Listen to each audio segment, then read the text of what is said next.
যখন আল্লাহর সন্তানরা বুক ফুলিয়ে আল্লাহর সম্পত্তি রক্ষা করার জন্য এবং ইসলামকে রক্ষা করার জন্য যখন তার জন্ম হয়েছে, রক্ষা করার জন্য সে ঝাঁপিয়ে পড়বে বুলেটের মুখে, সেই সময় মানুষের দৃষ্টি ঘুরিয়ে দিয়ে বাংলাকে জয় বাংলা বলা ঠিক হয়েছে কি হয়নি এই দিকে নজর ঘুরিয়ে দেওয়াটা খুব ছুট লোকেরা করে। হতে পারে এর পিছনে কোনো চক্রান্ত আছে, কোনো ষড়যন্ত্র আছে, যে ষড়যন্ত্রটা আখেরে হিন্দুত্ববাদী বিজেপির উপকার করবে।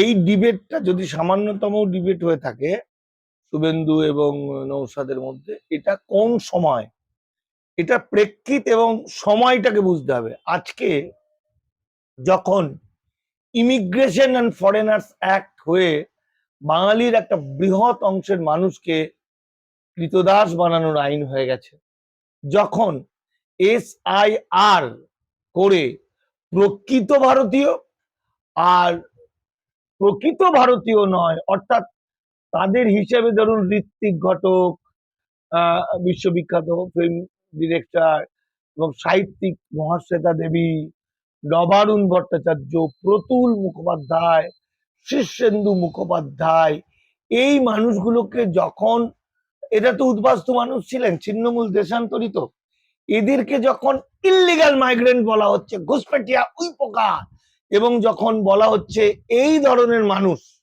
যারা দেশভাগের পরে এসেছিলেন ছিন্নমূল হয়ে, দেশান্তরিত হয়ে, এবং তাদেরকে আজকে SIR এর মাধ্যমে তাদেরকে চিহ্নিত করে তাদের ভোটার কার্ড, আধার কার্ড বাতিল করা হবে, মানে ভোটাধিকার পাবে না। এই সময়, এই ঘটনার সময় যখন বাঙালি এবং বাংলা ভয়াবহ বিপদের মধ্যে আছে, বাঙালিকে একত্রিত হতে হবে, এটাই ওয়ান পয়েন্ট এজেন্ডা, বাংলা বাঁচুক, বাঙালি বাঁচুক।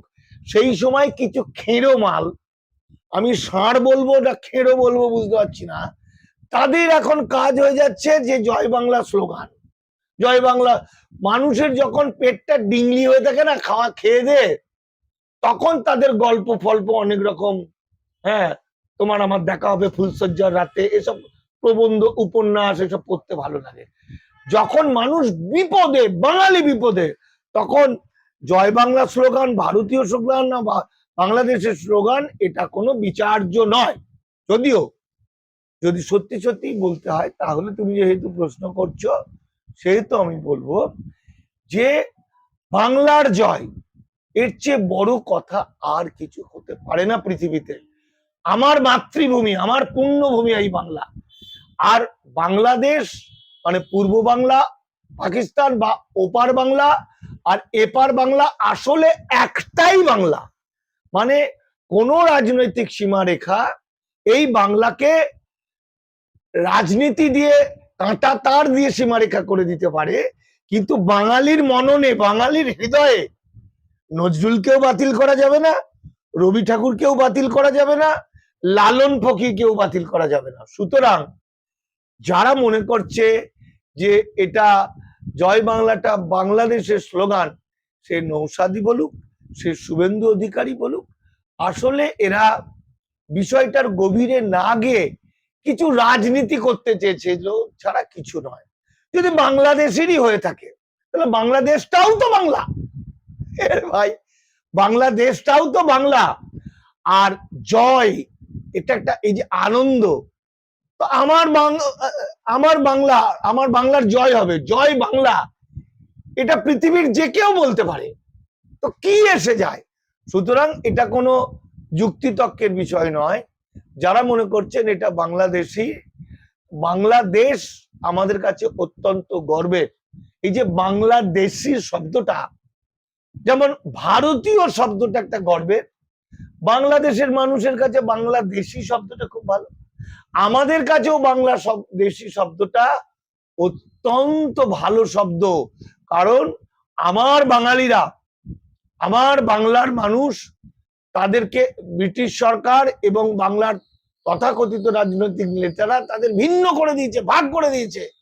তবু আমার বাংলার মানুষরা, তারা একত্রিত হয়ে 30 লক্ষ মানুষের প্রাণের বিনিময়ে সে তার মাটিটাকে রক্ষা করেছে। সে পশ্চিম পাকিস্তানের রাজাকার বাহিনী, সেই রাজাকার হিন্দু হতে পারে, মুসলমান হতে পারে, পূর্ব পাকিস্তানের যারা ছিল, এবং সে আলবাদার বাহিনী এবং সে আল শামস বাহিনী হাত থেকে, এবং সে ওই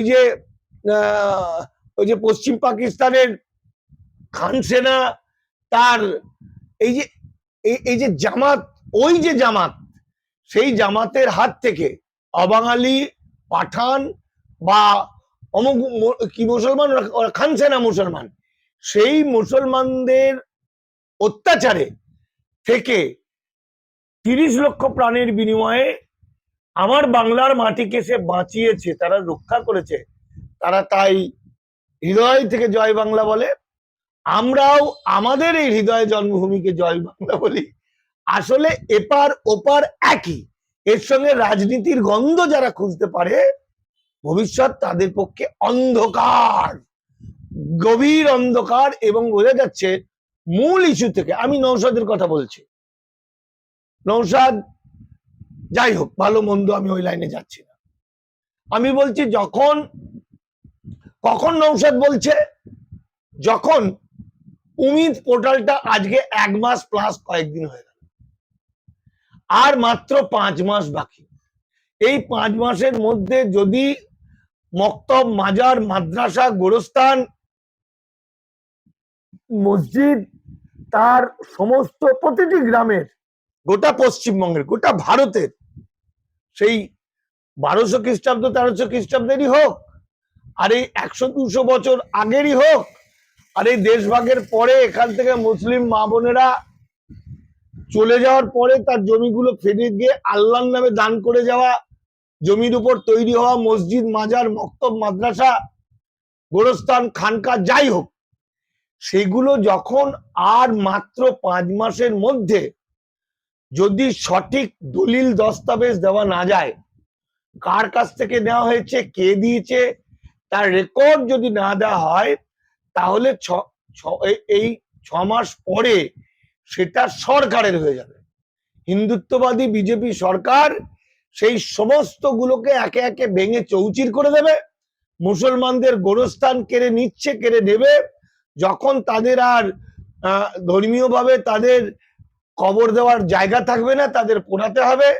মসজিদ যখন কেড়ে নিয়ে সেখানে নামাজ আজান বাতিল করে দেবে, আজানের আর্তস্বর শুনে আশপাশের এলাকা থেকে মানুষ সংঘবদ্ধ হতে পারবে না, আল্লাহকে ডাকতে পারবে না, এবং যাদেরকে পিটিয়ে পিটিয়ে মেরে ভয় দেখিয়ে আসামে ধর্মান্তকরণ হচ্ছে, এই ভয়াবহ সময়ে যখন আল্লাহর সন্তানরা বুক ফুলিয়ে আল্লাহর সম্পত্তি রক্ষা করার জন্য এবং ইসলামকে রক্ষা করার জন্য যখন তার জন্ম হয়েছে, রক্ষা করার জন্য সে ঝাঁপিয়ে পড়বে বুলেটের মুখে, সেই সময় মানুষের দৃষ্টি ঘুরিয়ে দিয়ে বাংলাকে জয় বাংলা বলা ঠিক হয়েছে কি হয়নি, এই দিকে নজর ঘুরিয়ে দেওয়াটা খুব শ্রুত লোকেরা করে। হতে পারে এর পিছনে কোনো চক্রান্ত আছে, কোনো ষড়যন্ত্র আছে, যে ষড়যন্ত্রটা আখেরে হিন্দুত্ববাদী বিজেপির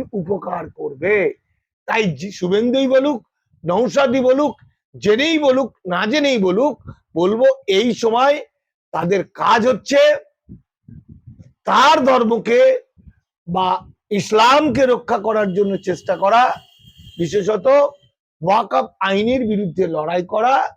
এবং আমাদের বহু মুসলিম মানুষ, দরিদ্র মানুষ যারা হয়তো এই SIR এ বিপদে পড়বে, বরং তাদের কাজ হচ্ছে যে বিএলওরা বাড়িতে বাড়িতে যাবে, দেখা যাবে হয়তো মুসলিম এলাকাগুলো হিন্দু তথাকথিত বিজেপি পন্থী লোকেরা গেল, তাহলে তারা নানা রকম ভাবে মুসলমানদের ফাঁসানোর চেষ্টা করবে। ফলে নওশাদের এখন প্রথম কাজ হওয়া উচিত গ্রামে গ্রামে টিম তৈরি করা, শিক্ষিত ছেলেদের মধ্যে টিম তৈরি করা, যারা বিএলওদের সঙ্গে ঘুরবে। বিএলওরা যখন কোনো বাড়িতে বাড়িতে গিয়ে সার্ভে করবে, তখন তাদের পাশে দেখে বসে থেকে দেখবে যে বিএলও প্রপার সার্ভেটা করছে কি করছে না, ঠিকঠাক লিখছে কি লিখছে না। এই প্রসঙ্গে আমি একটা ছোট করে কথা বলে নিই। দেখবেন এই এই এই যে আমাদের কি বলে, খুব গরিব মানুষকে এপিএল বিপিএল এগুলো যেগুলো বলে, দেখবেন যে এপিএল মানে যারা অবস্থা ভালো, বিপিএল মানে গরিব। দেখবেন যে লাস্ট সেন্সাস যেটা হয়েছিল 2010-এ, সেই সেন্সাস অনুযায়ী বাঁকুড়া পুরুলিয়ায় প্রত্যন্ত গ্রামের খেতে না পাওয়া গরিব আদিবাসী অঞ্চলটা বেশিটাই হচ্ছে এপিএল মুক্ত। আর নদিয়া যেটা অনেক পয়সালা জায়গা, বড় লোকদের জায়গা, সেটা বেশিটা বিপিএল। আমি কি করে জানলাম? না, আমি পঞ্চায়েত দপ্তরের সঙ্গে কিছু রকম ভাবে যুক্ত ছিলাম।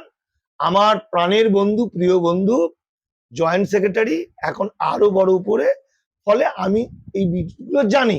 তাহলে আদিবাসীরা এপিএল হয়ে গেল বড় লোক, আর বড় লোকরা নদিয়ারা বিপিএল হয়ে গেল কি করে?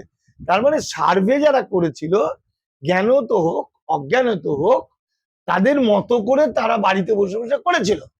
এখানেও নওশাদের যেটা মূল কাজ, যেটা তার রাজনীতি করার এতদিনের মধ্যে এটাই প্রকৃত কাজ হবে, ছোট ছোট গ্রুপ করে বিএলওদের সঙ্গে ঘোরা এবং গ্রামকে গ্রাম সার্ভেটা যাতে সঠিক হয় এবং কোনো মুসলমানকে যেন বিপদে ফেলতে না পারে, কারণ আইনত মুসলমানরা বিপদে পড়বে না যদি না তাদেরকে চুগলিবাজি করে বিপদে ফেলা হয়।